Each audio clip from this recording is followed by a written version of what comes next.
Di tanah yang kini bernama Ponorogo, pernah berdiri kerajaan besar bernama Bantarangin.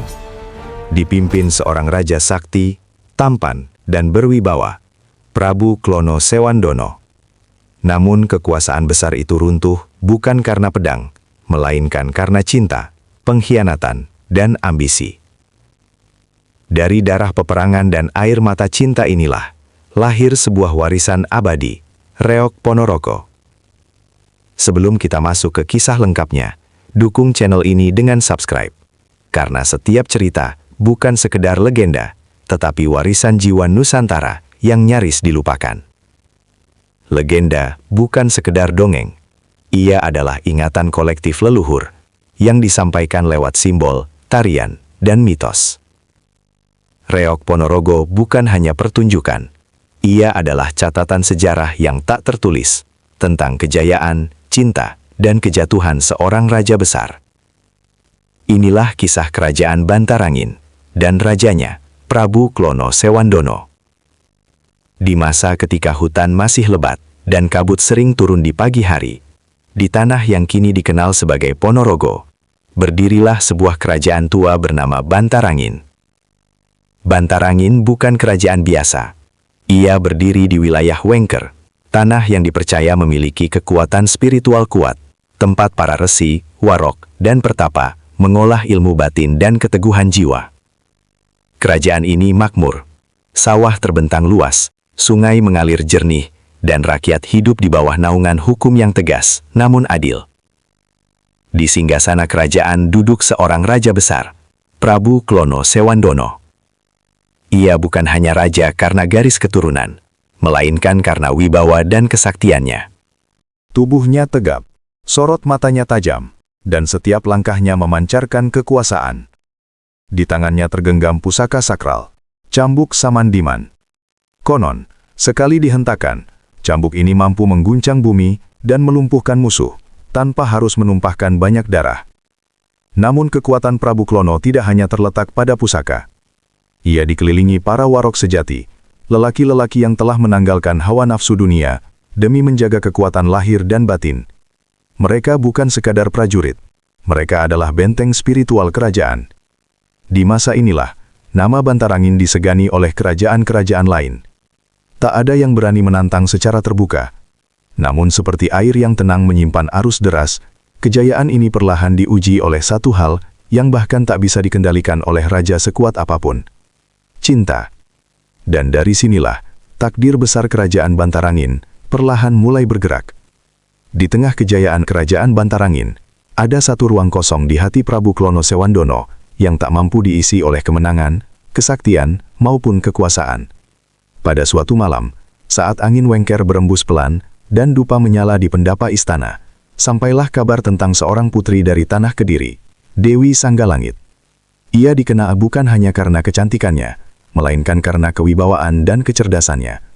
Tatapannya lembut namun tegas, seolah mampu membaca isi hati siapapun yang menatapnya. Kabar itu menembus pertahanan batin sang raja. Untuk pertama kalinya, Prabu Klono merasakan getaran yang tak bisa ia kendalikan. Cinta, bukan cinta yang lahir dari nafsu, melainkan dari kekaguman yang dalam. Kekaguman pada perempuan yang tak tunduk, pada mahkota dan kekuasaan. Tanpa ragu, Prabu Klono mengutus para duta kerajaan membawa emas, permata, dan pusaka sebagai tanda kesungguhan hatinya. Namun, Dewi Sanggalangit bukan perempuan yang mudah dimiliki.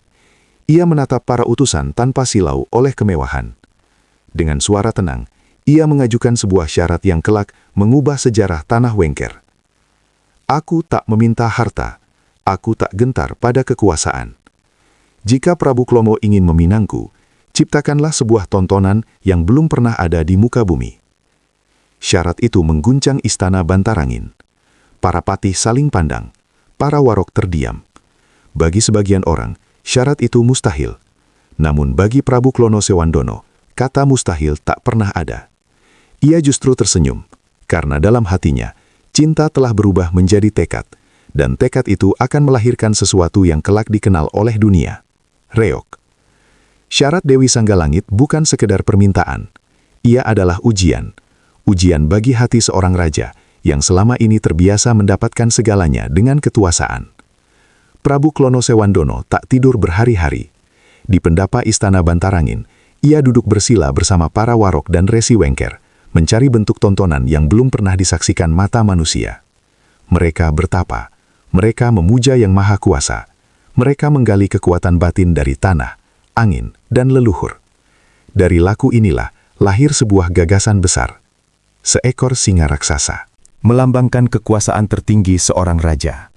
Di atas kepalanya, burung merak membentangkan sayapnya, simbol keindahan, harga diri, dan pesona cinta. Namun makna terdalamnya tersembunyi. Merak yang indah itu sebenarnya sedang menindih singa. Sebuah sindiran halus bahwa cinta mampu menaklukkan kekuasaan. Topeng raksasa itu diberi nama Singa Barong, berat, angker, dan sakral. Hanya mereka yang memiliki kekuatan lahir dan batin yang mampu memanggulnya.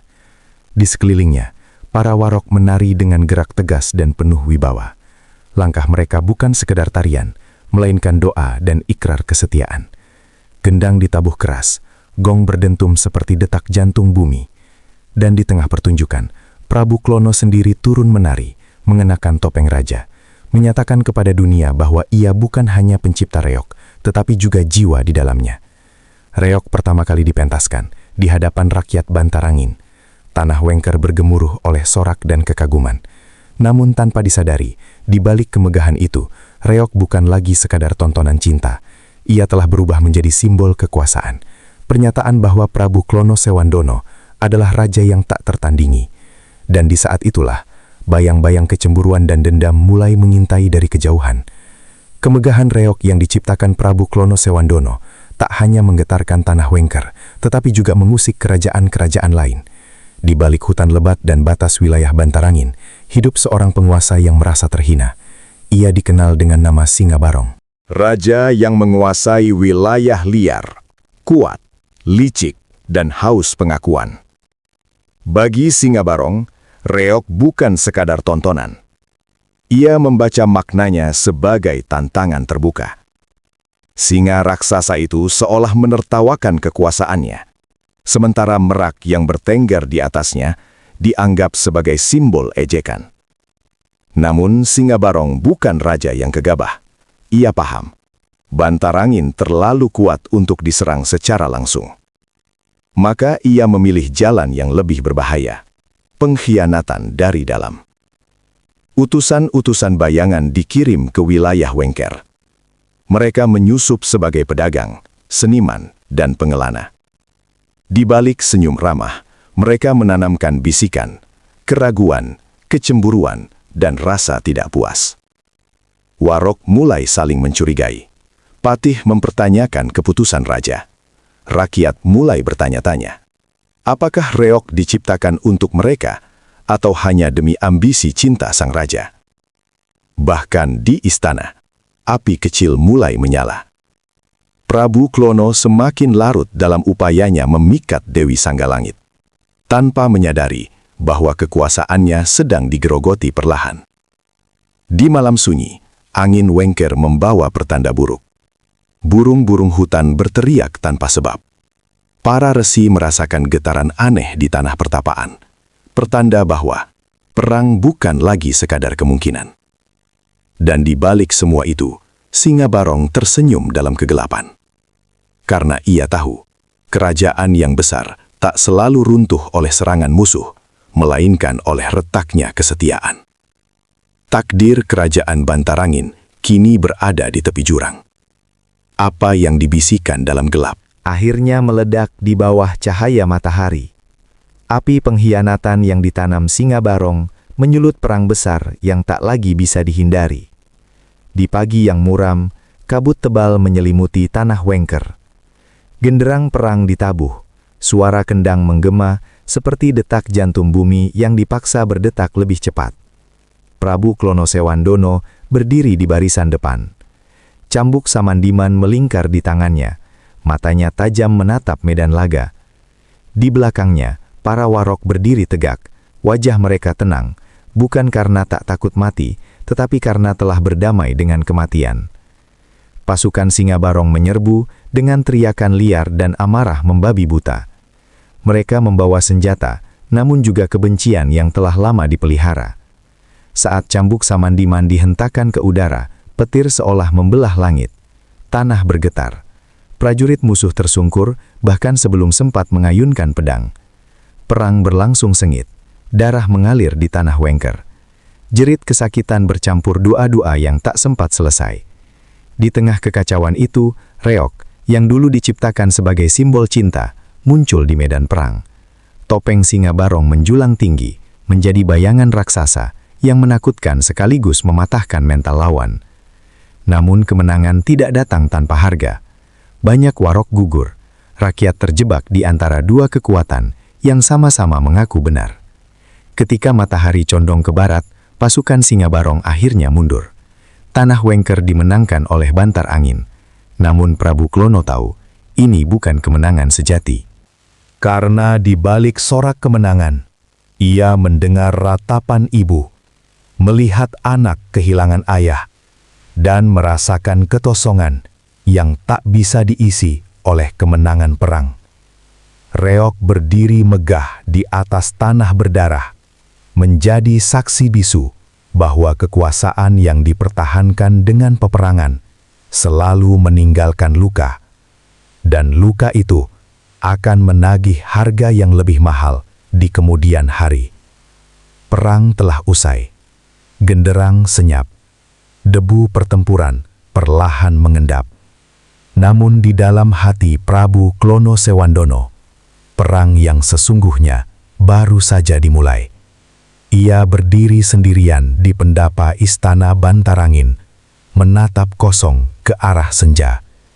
Cambuk Samandiman tergantung tanpa daya di sampingnya. Tak lagi terasa sakti, tak lagi memberi getar kebanggaan. Semua telah ia lakukan. Tontonan tercipta, musuh dikalahkan, kerajaan tetap berdiri. Namun Dewi Sanggalangit tak pernah benar-benar datang. Kabar yang sampai ke istana jatuh seperti petir di hati sang raja. Dewi Sanggalangit memilih jalan sunyi, menjauh dari istana dan kemegahan, meninggalkan dunia perebutan kuasa. Sebagian kisah mengatakan, ia tak sanggup melihat cinta yang harus dibayar dengan darah rakyat. Sebagian lagi mengatakan, ia menyadari bahwa cinta sejati tak lahir dari pamer kekuasaan. Apapun kebenarannya, yang tersisa hanyalah satu. Prabu Klono kehilangan. Untuk pertama kalinya, raja besar itu merasakan kekalahan, tanpa pedang, tanpa peperangan. Ia mulai bertanya pada dirinya sendiri, apakah cinta memang harus dibuktikan dengan keagungan? Apakah kekuasaan layak ditukar dengan ketulusan? Di hadapan reok yang kini berdiri sebagai simbol kejayaan, Prabu Klono justru melihat bayangan kesalahannya. Singa yang perkasa, namun tertindih oleh merak, seperti hatinya yang tunduk pada cinta yang tak bisa ia miliki. Di malam-malam sunyi, ia menari sendirian mengenakan topengnya, bukan sebagai raja, melainkan sebagai manusia yang terlambat memahami makna cinta. Dan di sanalah, Prabu Klono Sewandono akhirnya sadar, tidak semua yang diperjuangkan harus dimiliki. Waktu terus berjalan, dan kejayaan tak pernah menunggu siapapun. Kerajaan Bantarangin perlahan kehilangan cahayanya. Bukan karena kalah perang, melainkan karena jiwa penguasanya telah lelah. Prabu Klono Sewandono tak lagi mengejar kebesaran. Ia menyerahkan urusan dunia kepada para patih dan penerusnya, sementara dirinya menempuh jalan sunyi, jalan perenungan dan penebusan. Istana yang dulu ramai, kini sering diselimuti keheningan. Rakyat masih menghormatinya, namun mereka tahu sebuah zaman telah berakhir. Sebagian kisah mengatakan, Prabu Klono mengasingkan diri ke tempat-tempat sepi, menanggalkan mahkota dan gelar, mencari kedamaian yang tak pernah ia temukan di singgasana. Namun sebelum benar-benar pergi, ia meninggalkan satu warisan terbesar, reok. Bukan lagi sebagai simbol kekuasaan, melainkan sebagai peringatan. Singa Barong mengajarkan tentang kekuatan dan kesombongan. Merak mengajarkan tentang keindahan dan godaan. Para warok mengajarkan tentang disiplin dan pengendalian diri. Reog menjadi cermin kehidupan, bahwa kekuatan tanpa kebijaksanaan akan melahirkan kehancuran, dan cinta tanpa ketulusan hanya menyisakan penyesalan. Kerajaan Bantarangin mungkin telah runtuh, nama Prabu Klono mungkin hanya tinggal legenda.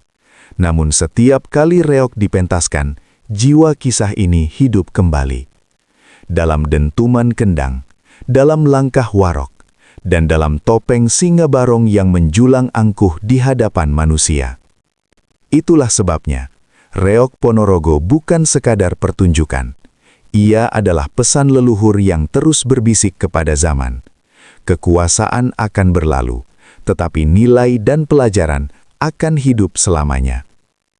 Legenda Prabu Klono Sewandono bukan tentang kemenangan, bukan pula tentang kekalahan. Ia adalah kisah tentang manusia yang diuji oleh kekuasaan, ditundukkan oleh cinta, dan akhirnya dipaksa belajar tentang keikhlasan. Kerajaan Bantarangin telah lama hilang di telan waktu. Istana runtuh. Nama raja menjadi bisik legenda. Namun Reog Ponorogo tetap berdiri. Setiap hentakan kaki warok, setiap dentuman kendang, dan setiap Singa Barong yang menjulang tinggi adalah pengingat bahwa kekuatan tanpa kebijaksanaan akan melahirkan luka, bahwa cinta yang dipaksakan tak akan pernah menemukan rumahnya, dan bahwa warisan sejati bukanlah mahkota atau senjata, melainkan pelajaran hidup yang diwariskan lintas generasi. Jika hari ini kita masih menyaksikan reog, itu bukan sekadar hiburan, tetapi panggilan untuk mengingat jati diri, budaya, dan nilai luhur leluhur Nusantara. Semoga kisah ini tak hanya berhenti sebagai tontonan, tetapi menjadi cermin untuk menundukkan ego dan menumbuhkan kebijaksanaan dalam diri kita. Jika kamu merasa kisah ini bermakna, subscribe channel ini, karena masih banyak legenda Nusantara yang menunggu untuk dihidupkan kembali. Sampai jumpa di kisah berikutnya. Salam budaya, salam leluhur.